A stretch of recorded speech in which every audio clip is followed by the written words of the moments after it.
আসসালামু আলাইকুম রহমতুল্লাহ। প্রিয় দর্শক শ্রোতা, শহীদ আবু সাঈদ এর একটি স্ট্যাটাস পড়ছি। তিনি এটা লিখেছিলেন 2024 সালের এপ্রিল মাসের 14 তারিখ। তিনি বলছেন স্ট্যাটাসটিতে, যখন ভারত চাঁদে নৌযান পাঠায়, আমেরিকা মঙ্গল গ্রহে পাঠায় মানুষ, ঠিক তখনই কোনো এক বেকুবের দল নাকি একবার লক্ষ কণ্ঠে জাতীয় সঙ্গীত গায়, একবার লম্বা পতাকা বানায়, এবার নাকি রাস্তায় আলপনা একে বিশ্ব রেকর্ড করে। এরা নাকি আবার মঙ্গল শোভাযাত্রার নামে হুতুম পেঁচাও নাচায় আর নিজেকে দাবি করে প্রগতিশীল।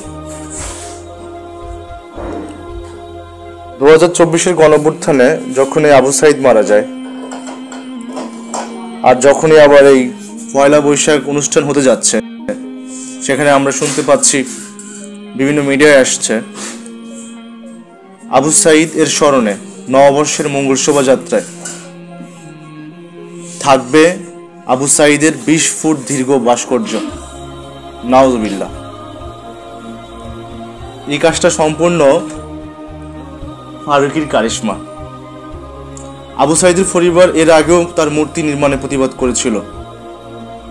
আগে মঙ্গল শোভাযাত্রা হতো পুরোপুরি ইসলাম বিবর্জিত উপায়ে।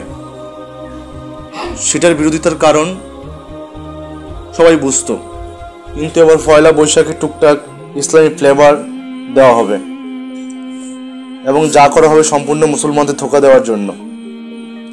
মুসলমানের সন্তান পৌত্তলিক আচার অনুষ্ঠানে অংশগ্রহণ করতে পারে না। এটা ইসলাম, এটা ইসলামের আদেশ, এটা ইসলামিক শরিয়া, এটা ইসলামের হুকুম।